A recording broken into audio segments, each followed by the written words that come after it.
Hey, it's Theresa. Before we get started with this episode, I wanted to quickly tell you how Anchor by Spotify helps storytellers. Honestly, if I hadn't found Anchor, I'm not sure I would have even started this podcast.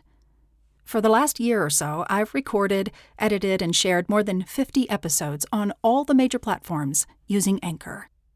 I use the same equipment that I record audiobooks on as a narrator, but you could record and edit a podcast right from your phone or computer using Anchor. They have everything you need. And best of all, Anchor by Spotify is totally free.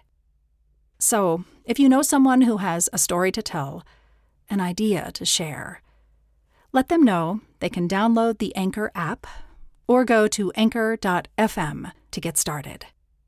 Okay, let's get on with the episode. Thank you for listening.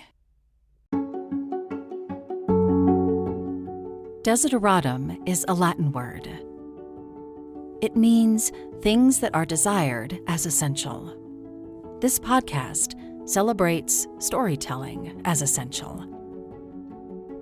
I'm audiobook narrator Theresa Bakken, showcasing the talents of my author and narrator friends. I hope you'll hear an artist you love, or find your next favorite wordsmith.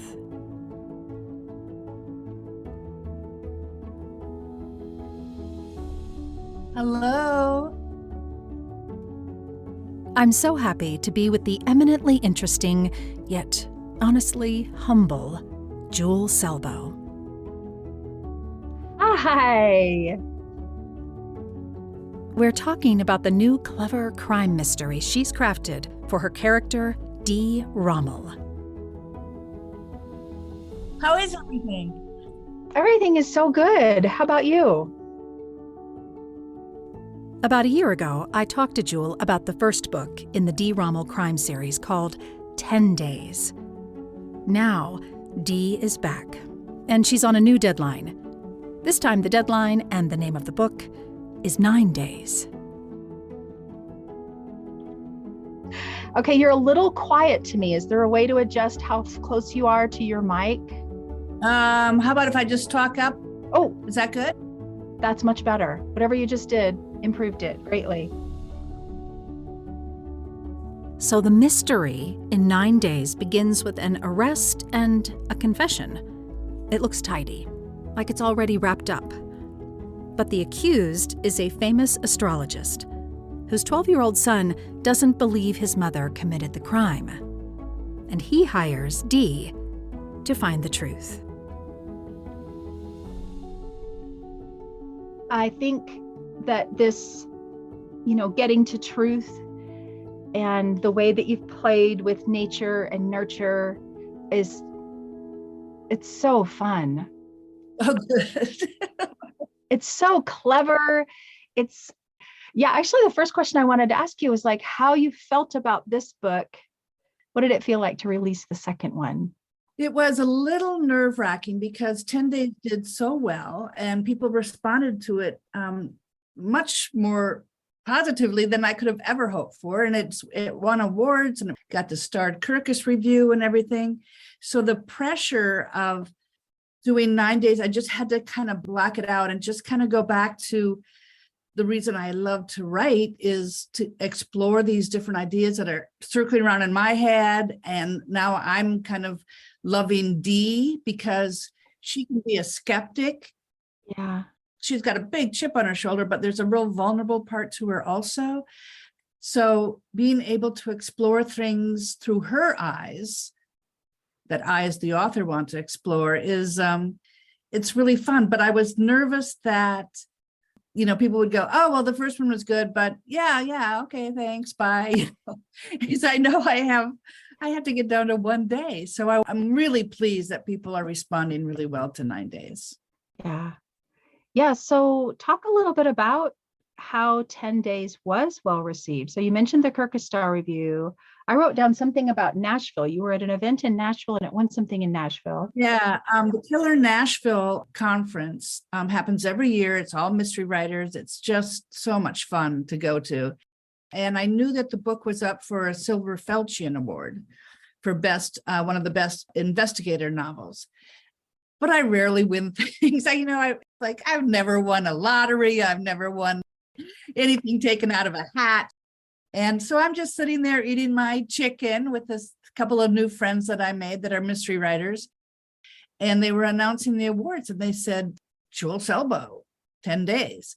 And I was like, oh my goodness, this is so great. So they gave me a big medal. It kind of looks like an Olympic medal. And then there were different categories.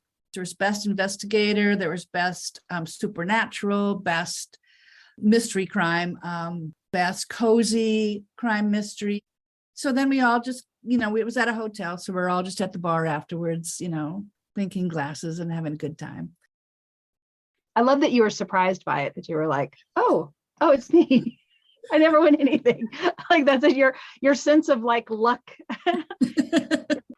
It was lucky that by the time I went to Killer Nashville, 9 days was a month away from publication. So that was fun. And then I went to ButcherCon, which was in Minneapolis this year, which is the bigger mystery crime writers conference. And that was fascinating. There were so many amazing writers there. Dennis Kane, Joe Nesbo, Harriet Clairman. All these people I've been reading for years, they're on the panels, and I'm on the panels with them. And they're like, they go through the same thing with every book. They never know if it's working until, at a certain point where they think it might be working, but they still have to get the audience reaction. I think that's like the last word or the last sentence you have in your acknowledgments is, when you're too tired to write, read good books. Yes. Energy will return. It is true. Yeah, I think that's interesting that you feel energized by reading good books, but then also to sit in a room with some of those authors and feel like a commonality or a common experience. Yes. Even outside of your genre. Yeah. When I read my friends' books that are more beautiful prose, and then I find myself writing something, I go, oh, that's kind of poetic. Oh, that's kind of nice. And I go, yeah, but it's not Dee. So I have to cross it out, because I want it to be in her voice, what she would say, the words that she would choose. And she's just not someone who's going to be like laying on the ground, looking at the clouds and seeing shapes and that kind of thing. Right. Yes, she has a very grounded way about her. But this book, in this story with Dee, she does talk about nature and nurture.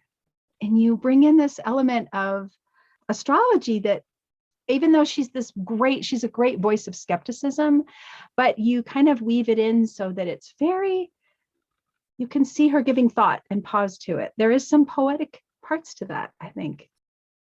Well, it was interesting as I delved into that astrology part of it, because I guess I'm a skeptic also, just because we were brought up to be it. It's always been kind of denigrated. Yes. And then the research I did and how it was one of the higher sciences, in the 14th, 13th, 12th century. And I found it very interesting that it was at one point so respected. And then also it made a lot of sense to me that when I have 5 brothers and sisters, and we are all so different. And we were nurtured by the same parents. And yet we are different interests, different takes on life, everything. And I thought, well, that's interesting, because there has to be something else besides just nurture. Yes. That's a great way to explain it, because I think everybody that has a sibling is nodding their head when you say something like that. Yes. Yes, we are so different. And yet shuffled from the same deck. Yep. When I was reading it, I was like, oh, I'd like to look that up, actually. Yeah. Like, you had me curious about it, just the way you were describing it and just the way Dee was interacting with it. It was tantalizing. How did you learn enough about it to make that feel plausible, feel like something I want to learn more about? Yeah, well, I did a ton of research, internet research, and then in library research. YouTube research, but I have a very good friend, Susan Merson, who's also a writer, and she lives in Woodstock, New York, and she is a very talented tarot card reader. And I have known her for 30 years, maybe. And I always thought it was this kind of like thing that she did, and then she kept explaining it to me, and she studies all over the world. And so actually during COVID, it was the strangest thing. I just got in the habit of having a session with her every 2 weeks. It's kind of my therapy during COVID. I'd go, I don't know, I'm really feeling rotten, or I'm feeling okay today. She would read my cards and go, oh, well, this is happening, this is happening, this is happening in your world. And it's not astrology, but it's in that vein. And then I met a wonderful astrologist in Portland. Her name is Laura Santoro. And she would just come over and I'd say, give her the pages. And I go, this is what I think I want. Can you make sure I'm saying it right? And that it makes sense. And that I have right planets and moons and all that kind of stuff. And she was incredibly helpful. Because there's enough detail that I think you know what you're talking about. Thank you. Which is good if you have somebody in your corner who really does, that helps the believability of it.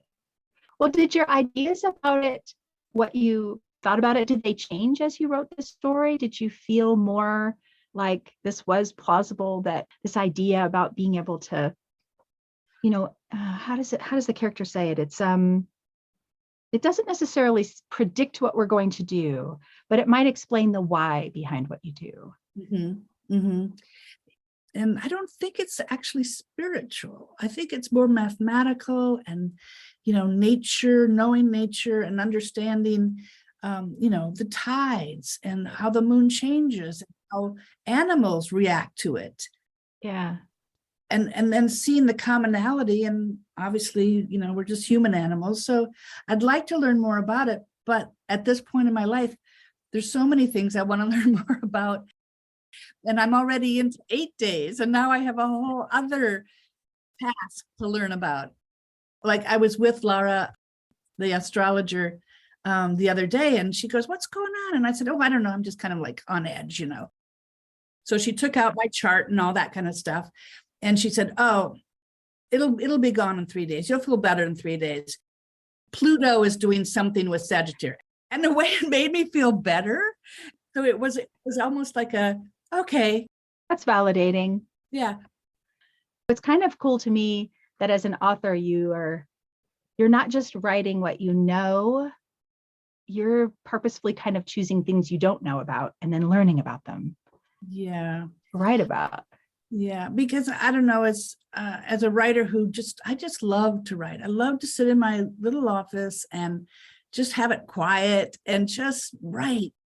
And while I'm doing, I go, oh, there's so many things out there that you're not doing. And so my research into those things, I think, pushes me out and makes me more aware of the world. Mm. In 8 days right now, I just learned about how cell towers worked and how many cell towers a community needs. So I was like, this is so interesting. And I don't know why I find it interesting, but I do. I love that, because you have a character in this book who's a child turning 12, who is very interested in learning things and facts. Yeah. And so that might just be a little hint at part of you. I think so. That's so fascinating the way you just explained that, because I love how he throws in pertinent facts. We learn through the book that he's also kind of a clue giver, that he is helping lead Dee on this, through this mystery. But he's a delightful character. Czar. Yeah. Yeah. I like Czar. And I was thinking about just exactly what you said when I was writing Czar. I was like going, he loves to hide behind facts. He loves to know, but he doesn't make himself vulnerable.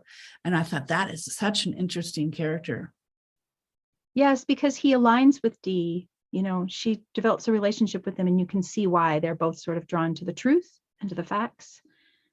I really enjoyed him. He actually, one of my favorite things is when he explains Ken Burns and why he likes Ken Burns.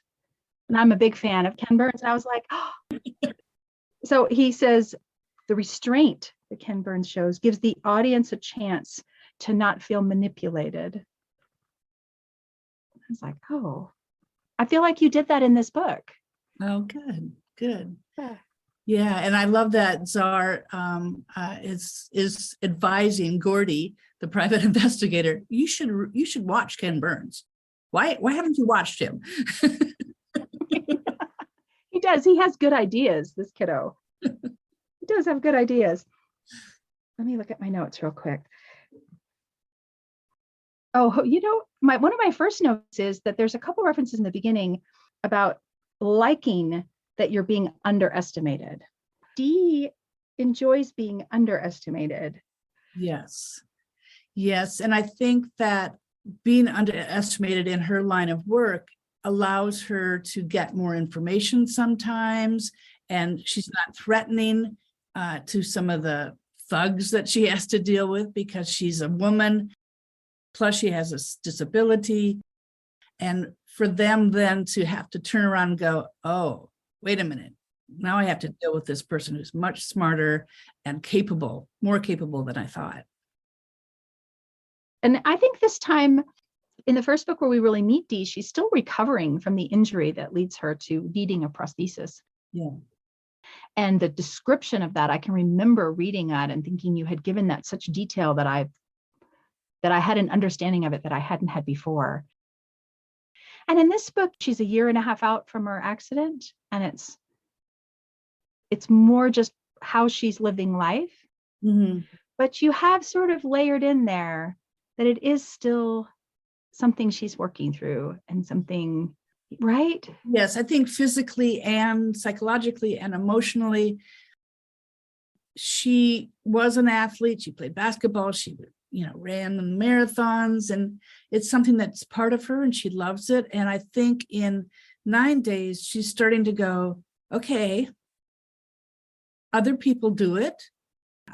Part of it is that she still doesn't feel good about her body. Right. And feel comfortable in being so evident in having lost half of her leg.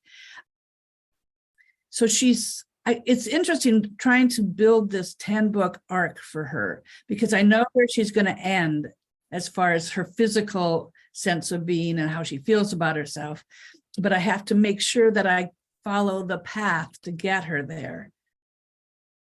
And then emotionally in 9 days, she still, hasn't been intimate romantically. And she's like going, okay, Yeah. this can't be my life for the rest of my life. So there's a lot of things that she's moving along in 9 days that I think are on the way to emotional and physical and psychological health, but she still has a long way to go. Yes. Yes, you get that sense as you're reading it, that she's still working through things. There's some references to superheroes in this book. Some known Hollywood superheroes. Did you know as you started writing that was going to be a thread, these different superheroes, and even the young boy, how Czar identifies himself as his own sort of caricature of a superhero? Well, it's so prevalent. I didn't know when I sat down as I wrote 9 days, but then as Czar became a character and he started growing on the page and in my mind, I just think of this generation. I mean, Czar's almost 12, and it's all comic book movies and superheroes, and that whole sense of, well, there is somebody out there who can kind of come down and save the day. Yeah. And I know it's all fiction and everyone knows it's fiction, except for it's become so much a part of people's lives, especially young people's lives, that I just kind of find it a little bit unnerving. This idea that there could be this person who whooshes in and kicks the bad guy and makes everything good is prevalent. Yeah. I wonder why that is, why as a society that's so appealing. Mm-hmm. Mm. Yeah. There's so much happening, and sometimes the individual can feel semi-powerless because, I'm just one person and I can have an opinion, but a lot of people have an opinion that's opposite to mine. And maybe it is appealing to have that superhero. That must be the only path, is you'd have to be a superhero. Well, the other thing you talk about, sort of generational, there's a lot of wealth and family heirlooms in this story. And I'm not sure how to pronounce this. A cairn or a cairn? Cairn. Yes. Dee sees a cairn. This idea of impermanence, not being able to hold on to things. Yeah. I don't know. Did you mean to thread those two things together, or was my mind just making a connection? Well, I'm glad you made the connection, because it was semi in my head. But yeah, a cairn, because there's so many rocky beaches in Maine, the people will build these rock sculptures and try to balance the rocks and try to get as high as they can, but knowing that a wind or a wave or something at some point is going to knock it down. But you're building it, and it's supposed to be a spiritual pathway. Like, people put them on hikes on the trail to go, okay, yeah, you're on the trail, don't worry, you're on the right path. It's amazing when you're actually doing it, because there's an island. Well, actually, it's in the book, Peaks Island, right here off Portland, where whenever anybody visits us, we go to this beach and everyone just builds a cairn, and hours can go by. And you look over and people are so intently doing their little rock sculpture. And it's just this peaceful thing that happens. And yet it's temporary. Mm-hmm. And it's temporary as you're doing it. Yeah, so there's value in what's temporary.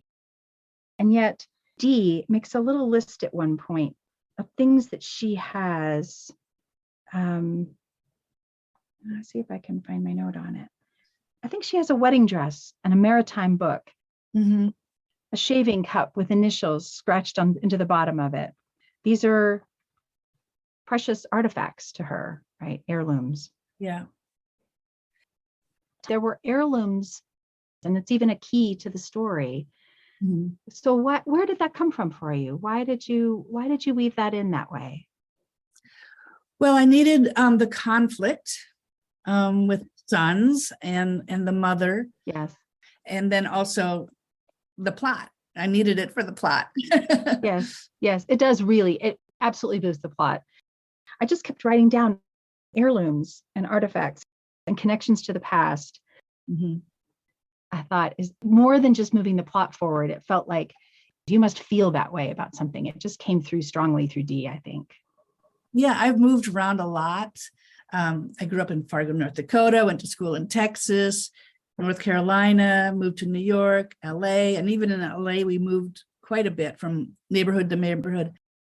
But I have my great-grandfather's shaving cup that goes with me everywhere I go. And, it's got his initials on it, and it has no value except for me, but it is. It's like, okay, I know that's going to go on the shelf. It'll be one of the first things I unpack. Wow. So you gave that to Dee in this story. I did. I love that. The other thing I love is Gordy. He just is such a great character. He has a few zingers in this one. He says at one point, stop going in circles, get things done. Not everything is going to be the way you want it to be. And I wrote that down. These are words I should print and put at my desk. I know. Yeah, we can't wait around for things to become perfect. He just has a great presence in the story.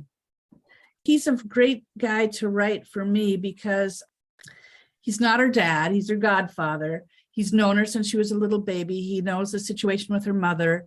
He knows how much she loved her father and how much the father instilled in her a love of Maine. He knows she's smart and he knows she's capable, and he can't stand the thought of her wallowing in any kind of hesitation about going forward in life. And so it's fun for me to write him, maybe for what you said, because he can cut to the chase. It's not a parent, but it's a godfather who is actually her boss and a good friend. And he's got his own problems. And so Dee can go back at him, Right. and say, yeah, but what are you doing? Yes. Yes, you wrote some funny lines in this book. There's a few interactions with her and the biker. Reader. Great name for a character in a book, Reader, where they're just funny. And I think your dialogue is succinct and doesn't feel like a script. It feels like people are talking. Oh, good. Good. I laughed at some of his interactions with her. I thought he was great. And he's also super smart. He helps her unravel some things. Yeah. She is kind of surrounded by people that are underestimated or try to be underestimated, try to put themselves into clothes and situations that don't completely give out their full intelligence, their full depth. So I just want to know your reaction to Donato in this book and his dilemma. I feel like he's still a loose thread, right? Good. And I like that because he's a likable person, and yet their stars have not aligned, so to speak. Mm-hmm. Mm-hmm. So another character that I really enjoyed writing was Rena Pale. She just became so interesting to me. Okay, before we get to the end of this episode, let's pause and listen to a few minutes from the book. You're going to hear a scene with Rena Pale, the astrologist Jule just mentioned. We're at Rena's home on Peaks Island. Remember, Peaks Island is the real place Jule said she likes to take people to build cairns along the beach. So, this is from 9 Days, written by Jule Selbo, published by Panda Moon.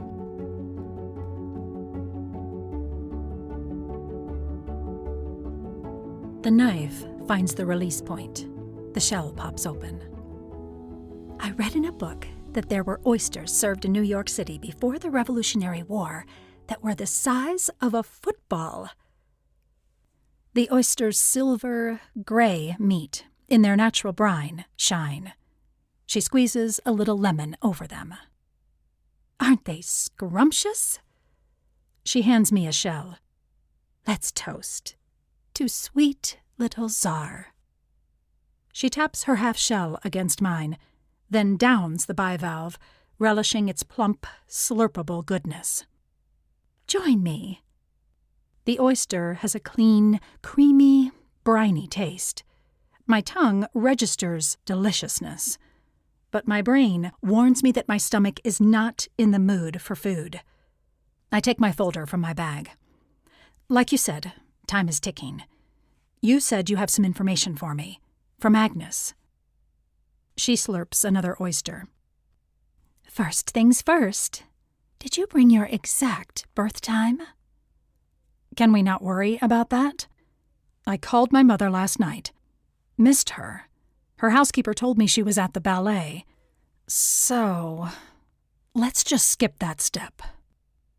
Sorry, I can't do that. Agnes wants to go deeper and make doubly sure you are the right person to help Czar. Birth time will tell us your moon sign, and that relates to your interior self, my dear. Czar has already hired us. That ship has sailed. Agnes doesn't want it to bash against rocks and capsize. Rena's face is resolute. I'll get the frittata ready. Call your mother, dear, or we just can't continue. I see no way around it.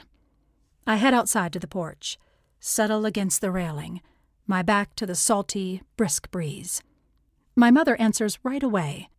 She's probably just sat down in the breakfast room of her Beacon Hill townhouse. Always fruit and dry toast. Chester's probably across the table wearing a blue blazer and pink Oxford shirt, ready for a board meeting at the Arts Center or the Boston Philharmonic. Is everything all right, honey? She's concerned. Neither of us are good at chit-chat, and a personal call always raises a worry flag. I'm fine, Mom. She includes her husband. Chester, it's Dee. Mom, kind of busy here. Quick question. I need to know the exact time of day I was born. As exact as you remember. Are you talking to an astrologist? Nothing gets past my mother. I'm working for a client, and it's become something... Who said... Oh, what's that saying? An unexamined life is not worth living? Mom, quick question, quick answer needed. Well, of course I remember. It was 3 minutes after midnight. The nursing staff was taking bets because you were so stubborn, and the next shift was just about to come on. She makes another connection. Oh, is this about Agnes Sanz? Are you involved with that? I've met her. So intriguing. She actually prepared a chart for me. You believe in this stuff? I've learned to never dismiss possibilities. Wait. Hold on, honey. What is it, Chester? I hear Chester's voice. That's right, my mother says. That's absolutely right. To me, she says, Socrates. Chester remembered it was Socrates who said that. Mom, thanks for the info. I have to go. Hold on. Her interest is piqued. Agnes Sanz is a gentle person. I was surprised to hear about the shooting. I glance inside Rena's house. She's moving from the kitchen to the dining area, merrily setting the small dining table. Gotta go, Mom.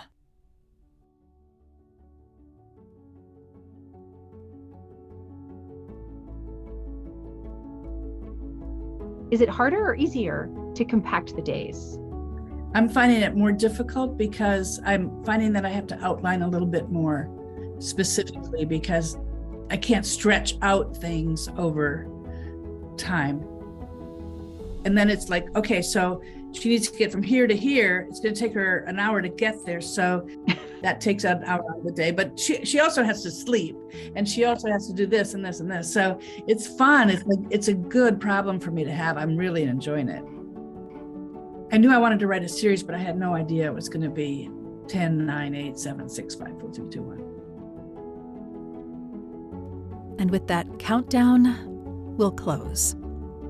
I want you to know, as a listener of this podcast, you can save 15% off the Dee Rommel Mystery Series with the code DP15 on pandamoon.com. The link to Pandamoon will be in my link tree, on all the socials, and in the show notes. I'd like to thank Jule for sharing Dee with me. And as always, thank you for being here and for listening. Thank you. Okay, I'll see you soon. Have a great rest of your day. Thanks. Bye.